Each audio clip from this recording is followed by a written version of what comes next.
Hello, my name is Suzanne Johnson. Thank you for taking the time to watch my graduate research project. The following presentation has been created for Dr. Sanchez's Organizational Change course at Amberton University. This presentation will provide information about organizational change with an emphasis on the company Zappos and the change process that they have been experiencing. The agenda for the presentation is as follows. We will begin by discussing Zappos, their background, key company information, and leadership. We will then discuss the change process that they are experiencing at Zappos and provide details around how this change effort could have been approached. We will next review the hypothesis and methodology for the research portion of this presentation, which involves Kotter's 8-step process for leading change. The literature review will present the findings of the research, which includes an overview of Kotter's 8-step process, advantages and challenges of this change approach, and a case study review. Next, the limitations and suggestions for this research project will be discussed. And lastly, we will examine how the research has implications to the 21st century workplace and the associated conclusions and recommendations. Let's begin by discussing Zappos. Zappos was founded in 1999 and is headquartered in Las Vegas, Nevada. Zappos is an online retailer who focuses on selling shoes, but has expanded its business into other areas such as clothing, accessories, homewares, and beauty products. It has approximately 1,500 employees and currently brings in more than $2 billion in revenues annually. Zappos was acquired by Amazon.com in 2009, however, it still operates independently as a wholly owned private subsidiary.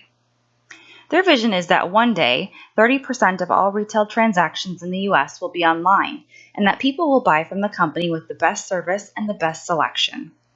Given these factors, they foresee that Zappos will be that online store. Zappos' business strategy is directly linked with its mission statement to provide the best customer service possible. Their mission and business strategy is to focus on providing excellent customer service in all interactions. The company CEO is Tony Hsieh, who is credited with building the company in terms of sales and creating the 10 core values that are used to define the Zappos culture. All 10 are shown on this slide for your reference. However, the first 3 values of deliver wow through service, embrace and drive change, and create fun and a little weirdness are especially defining to Zappos culture. By recruiting and operating the company based on these values, Zappos is known for its engaged and happy employees, often appearing on annual lists highlighting the best workplaces. The CEO and most influential leader at Zappos is Tony Hsieh. Tony has been part of Zappos since the beginning and was the driver of the strong culture and values that exist today. He is known for being an innovative and risk-taking leader who's not afraid to try new business approaches. Hsieh is known for having a hands-off approach to leadership. Rather, he designs the big vision and then gets out of the way so that everyone can make things happen. Hsieh meets the definition of a transformational leader in that he is a change agent. He thrives on finding new ways for his organization to improve and continually brings about changes. Change at Zappos is truly part of the culture. In fact, the second of the 10 values at Zappos is embrace and drive change, and this value is crucial to being successful at this organization. Zappos' website states that employees must all learn not only to not fear change, but to embrace it enthusiastically and perhaps even more importantly, to encourage and drive it. It also states, never accept or be too comfortable with the status quo, because historically, the companies that get into trouble are the ones who aren't able to respond quickly enough and adapt to change. Given these statements, Zappos can be considered an evolutionary organization in that it's open to experiencing change as an ongoing, evolving process. Most recently, the company is undergoing the largest change it has experienced in its history with their implementation of a new structural model called holacracy. Holacracy is a term for self-management, which is the approach that Zappos has chosen to take in terms of structuring their employees. This approach replaces the traditional hierarchy with an ever-changing array of circles of employees that can form, merge, or collapse in response to opportunities and threats in the marketplace. In this way, it allows companies to be flexible and adaptable to business needs. To help illustrate the difference between a traditional hierarchy and a holacracy organization, please see Figure 1. As you can see, the holacracy model is circular versus that of the pyramid-based hierarchy. While power is at the top in the hierarchy, holacracy spreads power across all employees. This new organizational structure involves all employees losing their current job titles and former management positions being eliminated. Therefore, employees at Zappos have no titles and are tasked with working as entrepreneurs within the company circles. Therefore, there's a self-management approach where all employees are at the same level and work collaboratively to accomplish tasks from the various circles. While holacracy seems complex, it does offer benefits such as less emphasis on authority and a focus on giving everyone the power to make changes. It allows employees to be their own boss and encourages the feeling of entrepreneurship. It is also known for being more flexible and responsive in turbulent environments and tends to improve communication and cooperation among employees. However, the system is not without challenges. One major challenge is that employees can initially be confused about what roles they should be holding and therefore what job duties they should take on. Additionally, while the system should be based on consensus building, some organizations will experience employees who create informal hierarchies that defeat the purpose of the no management principle. The system also makes it difficult to evaluate employees' performance and determine their compensation, given they tend to split their time among different roles. When Tony Hsieh was asked why he implemented this change in structure, he explained that Zappos wants to function more like a city and less like a top-down bureaucratic organization. Additionally, he wants his employees to operate more like entrepreneurs. Tony is not alone in his opinion about holacracy. This model is growing in acceptance and praise for what it can offer to an organization.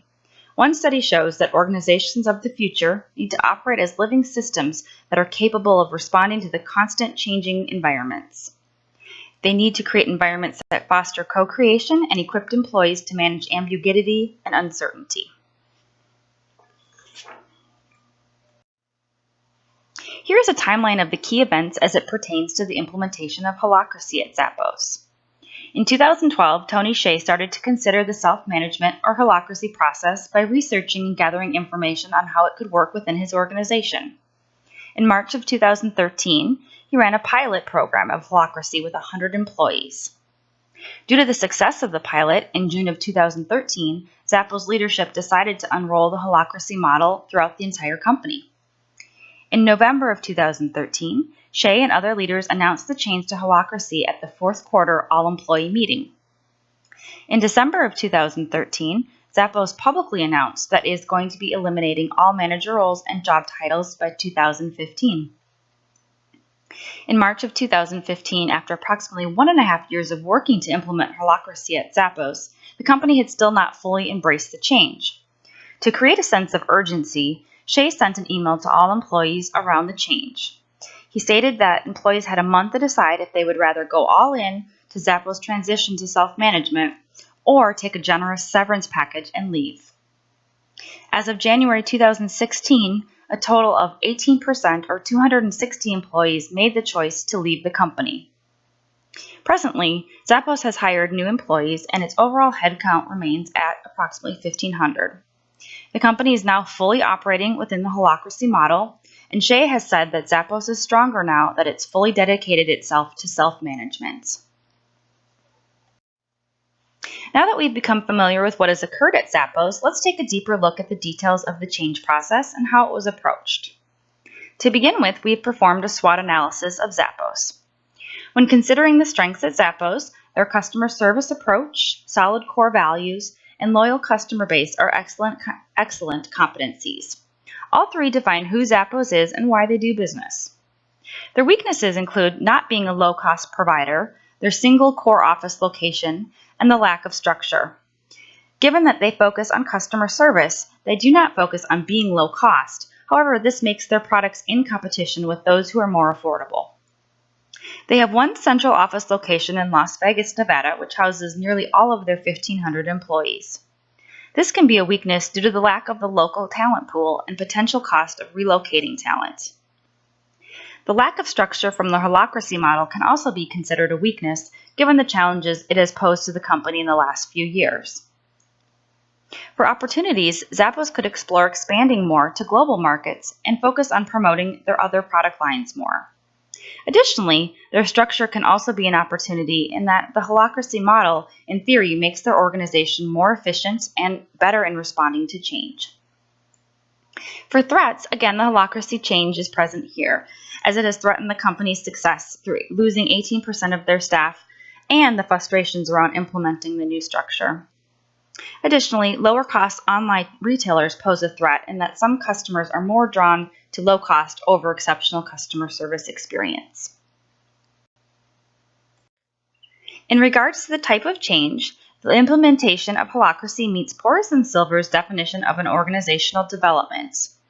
This is a change that targets variables such as how to organize or structure the organization, as well as social factors within the workplace. While holacracy affects more than just structure, it does not affect the overall vision or purpose of Zappos, and thus is not an organizational transformation. In Zappos, the change process to implement holacracy was a revolutionary or transformational change. This change involved making a major overhaul to Zappos' leadership, strategies, and culture, which made it a planned transformation of the organization. Shea felt that based on his desire to keep Zappos adaptable and flexible, it was necessary to modify the core company processes. While it was not a mandatory change, it certainly was one that impacted all employees and their daily work. Given the nature and type of change, the Burke-Litwin model would have been a strong tool for diagnosing how the change would impact their organization. As shown in Figure 2, the Burke-Litwin model illustrates 12 organizational dimensions that are key to organizational change and then how they are connected. The top half of the model contains the transformational factors that include the external environment, mission and strategy, leadership, and organizational culture. These factors are called transformational as they are each system-wide, directly related to the external environment, and require revolutionary change in order to be altered. When these transformational factors are changed, they have an impact on the entire organization and especially change each other, as they're closely linked. In Zappos' case, Tony Shea wanted to be prepared for rapidly changing environmental factors and wanted to change the model to holacracy in order to be ready to adapt. If Zappos had used this model, they could see that by making a change to the external environment, it impacts the leadership component. Then, this in turn leads leadership to make changes to the mission and strategy, as well as the organizational culture. From there, the change impacts all remaining boxes in the model, eventually reaching the individual organizational performance box.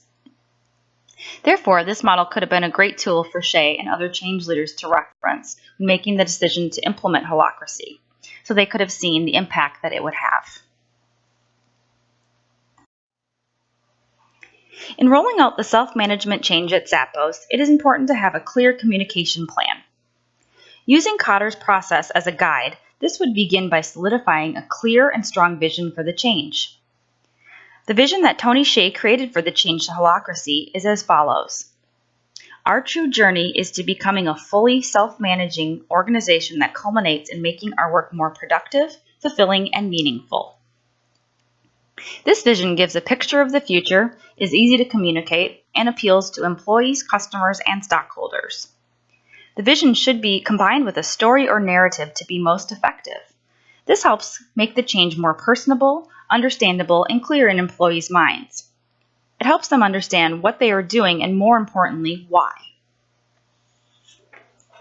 The initial communication around the change should be an in-person method, such as having the change leader speak to all employees in a meeting. Additionally, the change should be delivered by a respected and credible leader. Shea followed this approach in announcing the change in vision at the Zappos all-employee meeting in November of 2013. He delivered the message, but also involved other key leaders who strongly supported the change. Once the change is announced, it is important to communicate the message over and over and utilize multiple communication channels to do so. This can include an in-person communication by management, internal websites and blogs, newsletters, and email blasts. Other ideas include having town halls for employees to ask questions and even announcing the change publicly so that the external environment is aware. For implementing and managing the change at Zappos, the use of Cotter's 8-stage process for leading change would have been recommended. It provides a simple yet effective process broken down into 8 phases to help change leaders address important components of introducing a change to their organization. If used correctly, it can help to create a sense of urgency, a strong vision, followed by acceptance, momentum, and ultimately instill the change as part of the culture. In the case of Zappos, they needed a strong model with logical steps to help the change become part of their organization. In fact, this model may have prevented some of the resistance they have experienced. We'll be going over Kotter's model in detail, however, it is pictured in this slide. Zappos was created with a strong culture that advocated change, welcomed new ideas, and thrived off innovation. However, even with these values, the large change to holacracy was met with some resistance. This could be due to the fact that employees at Zappos didn't feel urgency around the change. While Tony Hsieh felt that making Zappos a self-managed organization would be crucial for its long-term success, it's likely that the employees did not feel it was important in the short term. Kotter has been quoted with saying that the biggest mistake people make when trying to change organizations is to plunge ahead without establishing a high enough sense of urgency in employees. When considering the timeline of how the change was rolled out at Zappos, you may recall that nearly 1.5 years after the initial announcement of the change, Hsieh attempted to create an urgency by offering employees a severance package unless they got on board with holacracy. Kotter's model would have addressed the need for urgency much sooner, as it suggests creating a sense of urgency is the very first step in the process. Given this information, it suggested that Zappos could have avoided some frustration and even resignations if the sense of urgency around the change had been created at the beginning of the process. Another way that Zappos could have been better prepared for resistance involves planning for it. Specifically, the change leaders could have diagnosed the types of resistance the change process was likely to bring, and then tailored effective countermeasures to address the resistance. For example, there are 3 main issues that change leaders can expect when implementing a change to self-management. These reactions are: 1, that group members must learn to share power and leadership; 2, that employees will likely have conflict while implementing this change; and 3, there will be a need to address the fact that employees do not have equal skills, abilities, experience, and knowledge. Despite the new organization not having titles, it's important to acknowledge what each employee brings. In addition to preparing for these issues, change leaders should keep in mind that Zappos employees will likely demonstrate ideological resistance. This resistance comes from honest intellectual differences or general beliefs and feelings that are different. It's normal for employees to question if the change is right, so to overcome this resistance, it's recommended that change leaders be ready to use strong persuasion skills and provide information on why the change is best for the organization. Also, it's important to allow employees the necessary time to process the change and acknowledge that there will be frustrations along the way. Thus, being prepared for these types of resistance and being ready to respond is recommended. To help sustain the change, it's recommended that change leaders reference Kotter's process for guidance, specifically steps 6, 7, and 8, which entail generating short-term wins, building on the changes, and ultimately anchoring the new change into the culture. Steps 6 and 7 are about maintaining momentum of the change effort. This involves creating projects and employee performance goals that are directly based on the change process so that employees begin to work with the new approach. Once employees begin to have successes, it's very important to celebrate and recognize those achievements. Then repeat this process until the change has been fully implemented. Once it is implemented, the best way to sustain the change is to ensure it's integrated into the company culture. This corresponds to the final step in Kotter's process. At this step, it's important to add new employees to the organization in an effort to combat tired thinking, solidified norms, and groupthink. Also, it's important to identify future leaders who will model and fully embrace the change so that the change effort will be part of the future. Lastly, it's important for leaders to monitor their organization's needs and challenges along with the external environment in order to make necessary adjustments and stay competitive. After learning about Zappos and the change process that they are going through, it is apparent that the use of a change model could have greatly assisted this transition. Specifically, the hypothesis that will be examined is that Zappos and other companies experiencing change could benefit from using Kotter's 8-stage process as a tool and guide. In order to explore this hypothesis, a qualitative approach will be used. This includes gathering information from peer-reviewed studies and articles for a thorough analysis. To begin the literature review, we will start with an overview of Kotter's 8-step process for leading change. In 1996, John Kotter released a book in which he presented a process for leading change. Based on his experience as an academic, frequent speaker at conferences, and a respected change consultant, he created a model as a guide for change leaders approaching organizational changes. This model was developed after a study of over 100 organizations in varying size and industry type. As shown on the slide, this model helps us understand that the change process goes through a series of phases, each lasting a considerable amount of time. It's important to note that if critical mistakes are made in any of the phases, it can have a devastating impact on the momentum of the overall change process. To get a better sense of the process, let's take a deeper look at each of the stages and discuss what they entail. Stage 1 is establishing a sense of urgency. This involves creating urgency to all members of the organization around the upcoming change. Unless employees feel urgency to act upon the change process, they will not help and the change will go nowhere. In order to deliver this step effectively, Kotter recommends first examining the external environmental factors and identifying those that will impact the change. This includes researching potential threats and major opportunities. Then, to create the sense of urgency, create why the change is crucial. Stage 2 involves the change leaders putting together a guiding coalition or a project team to lead the change efforts. In order to be effective, this team must include employees with strong management skills, excellent subject matter knowledge, and a commitment to the change. Additionally, the team should be made up of team members who possess power, credibility, and leadership. Once the group is established, it is also important to ensure that they are able to work together cohesively as a team for the purpose of the change process. Once the guiding coalition is formed, they will be faced with their first and most essential task, which is Stage 3. This is the creation of a vision for the change initiative, which should be strong, vivid, and act as a guide for the change in the organization. The vision should be clear, concise, and communicate the purpose of the change effort by answering why it is important. Once the vision is created, it needs to be communicated, which is Phase 4. This communication should clarify the aims of the project, the expectation of employees, and the impact of the change and how it will achieve the vision. Another important consideration of this phase is to communicate the vision as much as possible using as many communication channels as available. Kotter suggests using every communication vehicle possible and teaching the new behaviors through having the guiding coalition act as role models. The fifth stage of the process involves empowering employees to take action. At this stage, the vision should be clear, which allows employees at all levels to begin to implement their piece of the change process. This involves removing obstacles to change and changing structures or systems that undermine the vision. Training is also a component of this stage as employees begin to implement the changes into their daily jobs. Lastly, change leaders should empower employees to offer their ideas and suggestions on how to shape the change.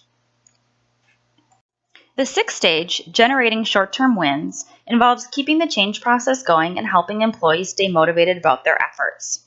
Kotter suggests planning visible performance goals for employees to strive for. Then, once they have accomplished these goals, he suggests rewarding the employees with recognition, promotions, and even money. These actionable steps are drivers for further success and are helpful in increasing the level of work satisfaction and morale of employees. Phase 7 is consolidating gains and producing more change, which involves keeping the momentum going. Leaders should continue to change systems, structures, or policies that don't fit the change vision, and use past successes to produce more change. It's also a time to ensure that employees know that the change is there to stay and that no letting up will be allowed. The final stage in Kotter's process is anchoring the new approach into the culture. This involves ensuring the change has been integrated into the company culture and behaviors so that when the change process ends, the change developments continue to happen. This requires change leaders to illustrate how the change has led to an increase in success and to also ensure that leadership at the organization personify the new approach. If this step is done correctly, the culture of the change is so ingrained that it will sustain even when the leader is no longer part of the organization. Considering Zappos, Tony Hsieh demonstrated his understanding of this step when he explained that the change to holacracy should enable Zappos to have long-term survival, even when he's no longer CEO. As with any process or model, there are advantages and challenges associated with utilizing it for organizational change. First, let's discuss the advantages of using Kotter's 8-stage model. The model provides a clear and usable format. Kotter's model derives popularity for its direct and usable format, which gives change leaders a process around implementing a change that may otherwise seem overwhelming. This model appeals to a wide audience as it's simple and easy to understand, while also helping users pay attention to many important aspects of the change process. Another benefit is the phased method of Kotter's model, which helps introduce the change in an incremental approach. This helps employees not become overwhelmed during the process. Additionally, the model addresses implementing change into the company culture. If the Kotter model is followed correctly, it can help make the change part of the organizational culture. On the other hand, there are some challenges with Kotter's model as well. First, Kotter advocates that 8 steps should be followed in a sequence with no overlapping or skipping steps, as this could impede the entire process. However, in real-life scenarios, process steps may not fully end before another begins, and there's also question if all 8 steps are needed in all scenarios. Next, Kotter advises users to create just one project team or guiding coalition. However, when used in actual change implementations, there may be times where multiple guiding coalitions are needed.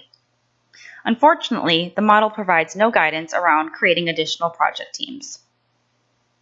Finally, while Kotter's model attempts to prevent difficulties that can come up during a change process, it does not advise change leaders on what to do when resistance or other issues arise.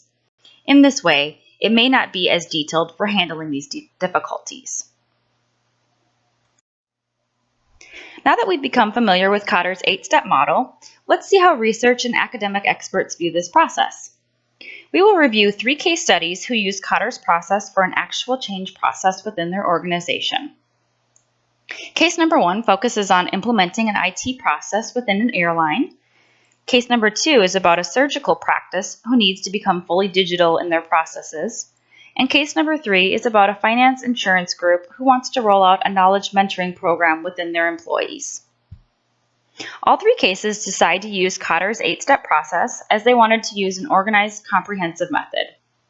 All 3 cases used a qualitative approach for gathering data, using semi-structured interviews to collect their information. And finally, all 3 cases were able to successfully implement their new processes of change within their organization. They all concluded that Kotter's 8-step process was an effective and organized way for the change process to be accomplished. In terms of key findings, there were differences among the cases, which are shown in blue font on the slide. Case 1 found that the guiding coalition formed in Stage 2 was the prominent reason for the success of the change due to their ability to communicate the change and address issues effectively. They also reported that Stage 6, generating short-term wins, was effective in dealing with resistance about new duties and responsibilities. Finally, they reported that the lack of support and involvement that they experienced by top management caused delays within their process. Case 2 found that meeting with employees prior to the change and addressing individual motivational factors helped get employees ready for their change. Also, they examined their organizational structure prior to the change process and determined what they would need to do in order to ensure that the change would be successful. Both of these actions helped this organization avoid resistance. They also reported that the stepwise fashion of the process was appreciated by their employees. Case 3 reported some interesting results that help show that Kotter's model can be adapted to an organization's needs. The change leader in Case 3 utilized multiple guiding coalitions for different groups within the organization. While all followed Kotter's process, there were multiple processes occurring and some phases overlapped. However, all the guiding coalition teams reported that the process worked well. As shown by these 3 different case studies, Kotter's 8-step process is therefore an effective tool to bring about change. It provides a stepwise process and considers the needs, goals, and perceptions of employees who will be impacted by the process. Due to this, it helps successfully roll out a process that will ultimately be embedded into a company's culture. During the research process, there were some limitations within the study. While information on Zappos and the fact that they are experiencing a large change is available, there are very few scholarly and peer-reviewed articles that discuss Zappos' change process in detail. While we were able to locate a handful of case studies that illustrated Kotter's process being used for an actual change, there are very few scholarly case studies available as well. Also, there are little to no case studies that present Kotter's model being used in a large, well-known corporation. Also, this researcher found limited research documents about the advantages and challenges of the Kotter's process. Given that Zappos has experienced a large and publicly known change, this researcher suggests that a scholarly case be created on this subject. Learning more about how this change was approached and what, if any, process or models were used would be an excellent source of information for the organizational change field. Additionally, this researcher would recommend additional scholarly articles are written on Kotter's 8-stage process and specifically on the strengths and challenges that are associated with it. If more information were gathered around the strengths and challenges and how to use the model with this in mind, it could create more interest in using this effective tool. Given the information gathered on Kotter's 8-stage process for leading change, including how the model works, the benefits and challenges of the model, as well as reviewing case studies that illustrate these points, this researcher is able to validate the hypothesis that Kotter's model is a highly effective tool that could benefit Zappos and other companies experiencing a change process. This model was created by Kotter, who created it based on his learnings from watching hundreds of organizations go through a process of change. It provides insights he gained and attempts to help change agents succeed within the 21st century workplace. While it does have some areas of challenge, such as being a sequential process, this researcher found that these challenges can be overcome, as referenced from our third case study example. The benefits of the model outweigh the challenges, and with continued use, this researcher believes that the challenges will be overcome. Overall, this model is simple yet detailed and has been proven to achieve successful results in change processes within the modern workplace. In researching Kotter's 8-step process for leading change, this researcher recommends that this model is a highly effective and helpful model for introducing change in an organized and strategic way. Therefore, it's recommended that change leaders within the 21st century workforce become familiar with Kotter's model by studying it or receiving training around this tool. It's also recommended that change leaders practice using this model for small planned changes in an effort to build their experience around using the model. This can assist them in their knowledge so that when a large change arises, they're able to use Kotter's process effectively. This concludes my presentation. I appreciate your time and hope that you were able to learn more about Zappos, change management, and the Kotter's 8-step process for leading change.